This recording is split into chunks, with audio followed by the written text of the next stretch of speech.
नमस्कार, मैं विवेकानंद और आप देख रहे हैं न्यूज फॉर नेशन। आज हम बात करेंगे बिहार बीजेपी के एक बड़े कद्दावर नेता की, जिन्होंने 2019 में ऐलान कर दिया था कि अब हम 2024 लोकसभा का चुनाव नहीं लड़ेंगे। ऐलान का प्रभाव ऐसा हुआ कि जो विरोधी लोग भी थे उन लोगों ने भी वोट देकर के उन्हें लोकसभा पहुंचा दिया। अब जबकि 2024 चुनाव में कुछ महीने बचे हैं, लिहाजा भाजपा के वो जो सांसद हैं, वो जो कद्दावर नेता हैं, एक बार फिर से चुनावी मैदान में उतर गए हैं।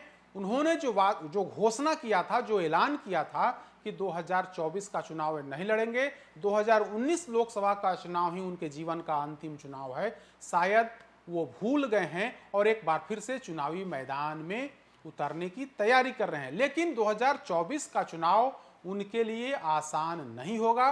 न सिर्फ विरोधी बल्कि घर के लोग भी कहीं ना कहीं भाजपा के जो वर्तमान सांसद हैं मोतिहारी से, उनका विरोध कर रहे हैं। तो इस तरीके से उनकी राजनीति जो है कहीं ना कहीं घर में ही फंसती हुई दिख रही है। दरअसल राधा मोहन सिंह चंपारण इलाके के बड़े नेता माने जाते हैं, जमीनी नेता माने जाते हैं। लगातार कई बार से वहां से वे चुनाव जीतते आ रहे हैं। 2009 से तो वो लगातार वहां के सांसद हैं, उसके पहले भी मोतिहारी का वे प्रतिनिधित्व करते रहे थे। लेकिन इस बार 2024 में कहा जा रहा था कि उनकी बढ़ती उम्र की वजह से उन्हें बेटिकट किया जा सकता है।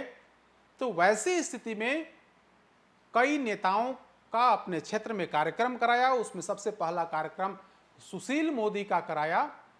उसके बाद प्रदेश अध्यक्ष सम्राट चौधरी भी मोतिहारी गए और वहां से इन दोनों नेताओं ने ऐलान किया कि जो चर्चा है, जो खबर चल रही है, वो खबर एक्चुअल में सत्य नहीं है। फिर से राधा मोहन सिंह ही मोतिहारी लोकसभा सीट से भाजपा के उम्मीदवार होंगे। तो इन दो नेताओं के ऐलान के बाद अब यह चर्चा है कि कहीं ना कहीं एक बार फिर से वे चुनावी मैदान में उतरेंगे। लेकिन 2019 की बात लोग भूले नहीं हैं।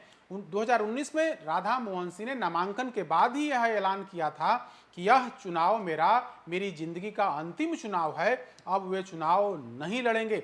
लेकिन उस वादे, उस घोषणा को भूल करके एक बार फिर से वे चुनावी मैदान में हैं। लिहाजा न सिर्फ भाजपा के अंदर के नेता कहीं ना कहीं पर्दे के पीछे से उनका विरोध कर रहे हैं, बल्कि विपक्ष भी लगातार उनके खिलाफ एक पूरी प्लानिंग के तहत काम कर रहा है। नगर निगम चुनाव के दौरान जिस तरीके से राधा मोहन सिंह की घेराबंदी हुई थी और उसका नतीजा यह हुआ था कि स्थानीय सांसद जो हैं अपना उम्मीदवार, जो वहाँ के जो जिला अध्यक्ष हैं, उनको जिता नहीं सके थे। अपने उम्मीदवार की जीत सुनिश्चित करने के लिए भाजपा के सांसद ने बड़ी मेहनत की थी, खूब जनसंपर्क किया था, लोगों से बात की थी, मीटिंग किया था, लेकिन नतीजा सिफर, एक उनके प्रत्याशी की करारी हार हुई थी। तो कुछ उसी तर्ज पर आरजेडी की तरफ से, महागठबंधन की तरफ से घेरने की रणनीति पर काम किया जा रहा है। और इसी कड़ी में जो शहरी वोटर्स हैं, जो शहरी जनप्रतिनिधि हैं, जो नगर निगम के जो वार्ड सदस्य होते हैं या फिर पंचायत स्तर पर जो पंचायत समिति सदस्य होते हैं, जो अन्य जो जनप्रतिनिधि होते हैं, उनको कहीं ना कहीं आरजेडी महागठबंधन अपने पाले में करने की कोशिश में जुटा हुआ है। हाल ही में अभी 4-5 दिन पहले मोतिहारी में एक बड़ा कार्यक्रम आरजेडी की तरफ से किया गया था और शहरी क्षेत्र के, जो नगर निगम क्षेत्र के जो वार्ड पार्षद थे, उसमें से 70% से अधिक वार्ड पार्षदों को या फिर उनके जो प्रतिनिधि होते हैं, उनके जो पति होते हैं, उन लोगों को मंच पर बुला करके उनका स्वागत किया गया। कहीं ना कहीं आरजेडी की तरफ से जोड़ने की एक बड़ी पहल की गई। इस पहल को कहीं ना कहीं राधा मोहन सिंह या फिर भाजपा के खिलाफ जोड़ करके देखा जा रहा है, क्योंकि भारतीय जनता पार्टी की तरफ से पिछले 1 महीने से लगातार यह कार्यक्रम किया जा रहा है।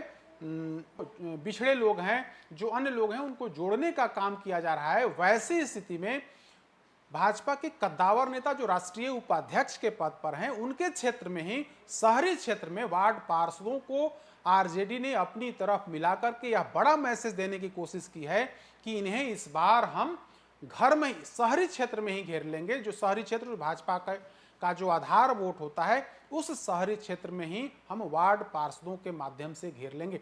तो बड़ी तैयारी मोतिहारी में आरजेडी की तरफ से, महागठबंधन की तरफ से किया जा रहा है कि शहर में मजबूत पकड़ बनाने को लेकर के वार्ड पार्षदों का सहारा लिया जा रहा है, पंचायत प्रतिनिधियों का सहारा लिया जा रहा है, और कहीं ना कहीं इसमें विपक्ष तो है ही, घर के अंदर यानी कि भाजपा के कुछ नेता भी हैं जिनसे राधा मोहन सिंह की बनती नहीं है, जो राधा मोहन सिंह लगातार उनके खिलाफत करते हैं।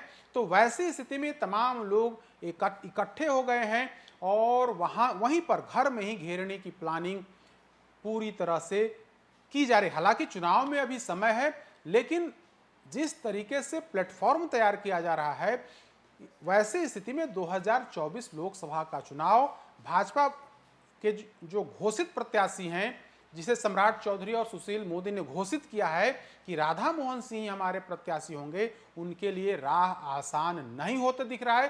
क्योंकि नगर निगम चुनाव में अगड़ा और पिछड़ा का खेल खेला गया था, वही खेल अगर 2024 में दोहरा दिया जाए तो फिर भाजपा प्रत्याशी की जीत की राह काफी मुश्किल हो जाएगी, काफी टफ हो जाएगा। तो अब देखने वाली बात होगी कि आगे क्या कुछ होता है। जैसे ही और कुछ अपडेट होगा हम इसमें बताएंगे, लेकिन अभी तक की जो खबर यही है कि सहमात का खेल जारी है। अब देखने वाली बात होगी कि जिस तरीके से इनके खिलाफ जो पूरी चक्रव्यूह रचा जा रहा है, उस चक्रव्यूह से राधा मोहन सिंह कैसे पार पाते हैं। अधिक अपडेट्स के लिए देखते रहिए न्यूज़ फॉर नेशन। नमस्कार।